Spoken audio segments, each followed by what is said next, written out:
Did you know that PlayStation is releasing a free Gran Turismo? Look, we've been enjoying GT7 for a long while now, and it's pretty clear to me that the updates have kind of slowed down quite significantly since we first started. And you can take this in a couple of ways. Maybe they're working on the next Gran Turismo game, which wouldn't surprise me, or maybe they're working on the PC version, or maybe they're working on this free tiny demo, which I hope is not the only thing. My First GT is one of the things Sony is doing for its 30th anniversary, along with those special edition controllers, the special edition consoles that come with not the disc drive, but no, just the cover so you can buy a disc drive.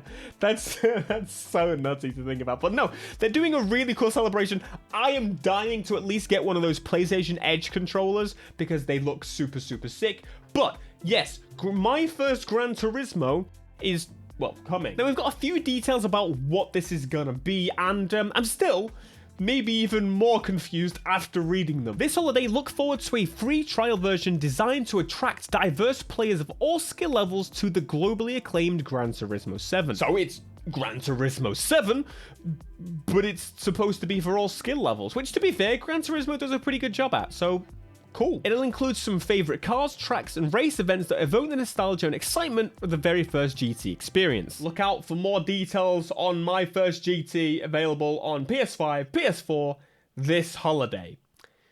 Okay, so it is clearly gonna be Gran Turismo 7, skinned in a different way, much more minimal, much more basic, to the point, to where it's going to introduce you and invoke nostalgia, so it's going to kind of do two things at once. It's basically a demo. They're providing a demo for Gran Turismo to allow people to tiptoe into Gran Turismo because it can, and a lot of motorsport games, in my opinion, even to me, can look a little bit daunting and quite maybe not that interesting compared to the Forza Horizons and the Need for Speeds of the world. Gran Turismo, though, definitely has that ability to cater to a wider range of people. My dad, I remember, bought a PS3 as a Blu-ray player, but also to play Gran Turismo. And speaking of the PS3, there was already kind of something like this on that system. So shout out to Benedict for creating this video, because I did not have access to this. I didn't have a PlayStation 3 when this came out. But welcome to Gran Turismo HD Concept.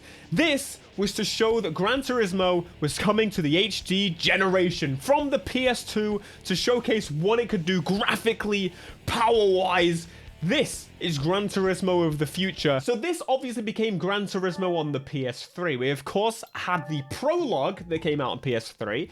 Then we had Gran Turismo 5, 6, and then, well, 7 then took a little bit longer. But this, I think, is probably the closest thing to what we actually have already. It's been tried and tested previously, but now this is a whole new generation, you know? So basically, you had a few cars you could pick from, minimal access to different tracks, minimal access to the game. It was a slimmed down experience, and this is basically what I think we will see when it comes to this Gran Turismo 7 version of it. Maybe a little bit more, but it seems quite an odd time to do it. I guess the 30th anniversary of PlayStation, it makes sense, 30 years since PlayStation and Gran Turismo. But if this is the reason we've not been getting updates for GT7 alone, solely, I'd be a little bit confused. And why would there be a demo for Gran Turismo 7 years and years and years after it's come out, unless we are not getting another Gran Turismo game for a very long time? It just wouldn't really make any sense. I think we all kind of expect another Gran Turismo this generation, but why would they be working on this demo version of this game and not just create a demo for the next game?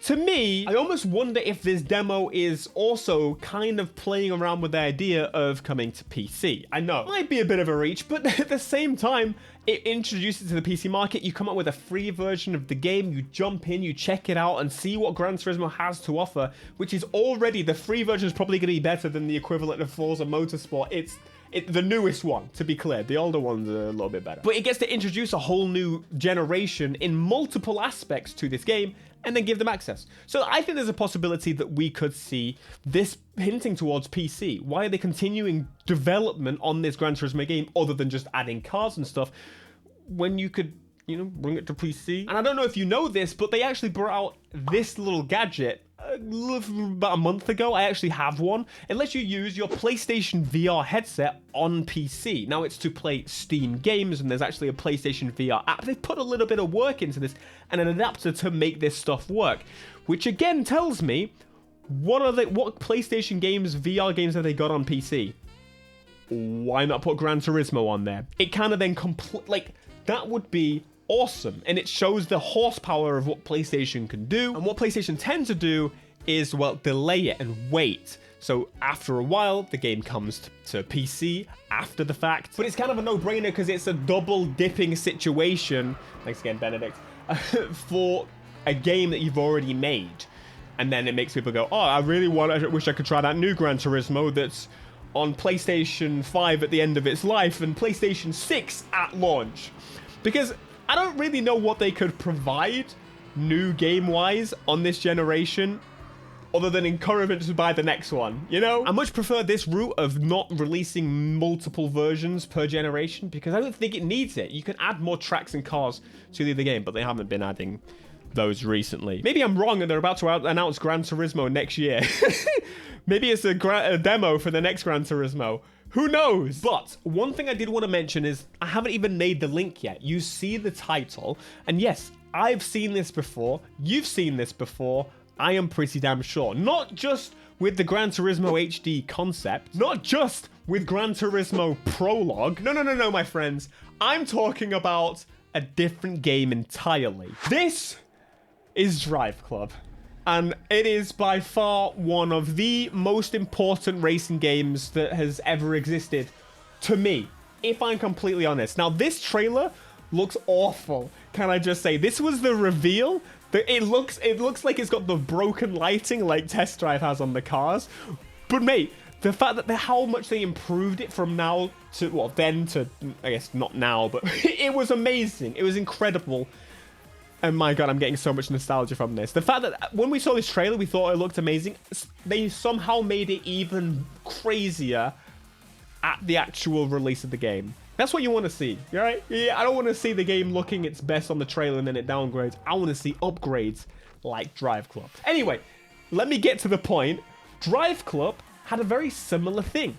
They actually had a free PlayStation Plus version of the game. It was a slimmed down version. It wasn't a demo as such. It was more the full game, but slimmed down. I think you got access to less cars. But basically, it was to push one major thing.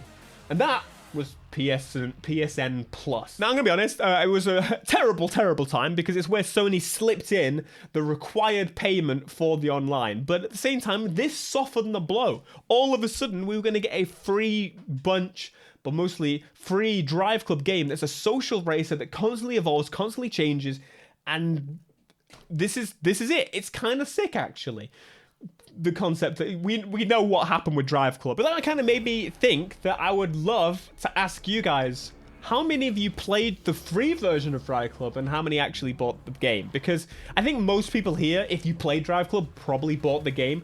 There was some crazy delays to the free version of the game because they wanted to get the paid one out. There were some server issues at the beginning. There were problems with this game that obviously happened, and we can't deny it whatsoever. But look at this trailer. This trailer, again, even though it's only a 1080p trailer, already looks so much better.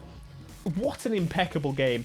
But man, it makes me think back to what if both of these games coexisted, and then it makes me think, who is kind of pushing oh God, PS4's Forza killer. No. Why did they include that in the trailer? Anyway, I could go about this all day. Maybe we'll do more talking about Drive Club in the Drive Club video. But yeah, they've done it before, and I'm gonna say it didn't really work very well, I don't think. At least it didn't seem like it, but clearly it's enough to do it again, but with Gran Turismo, which is less like it's a higher barrier to entry, let's be honest. On a controller, Gran Turismo is not great. I'm going to be honest. These days, it's a little rough, especially people that are heavy on the trigger. So maybe they've made some changes and made the game more simple for people to pick up and play. Oh, and there's also the PlayStation Pro version of the game, which actually runs at 1100p and 8K is up-resed from 4K using PSSR. But that's not that interesting, to be honest. This is quite interesting. Let's see if this makes Gran Turismo do another blow-up or glow-up, whatever, or comes to peace. There's so many things this could mean. But what it essentially means is there's going to be a free version of Gran Turismo on PS4 and PS5.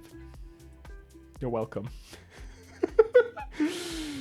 Check out the video here.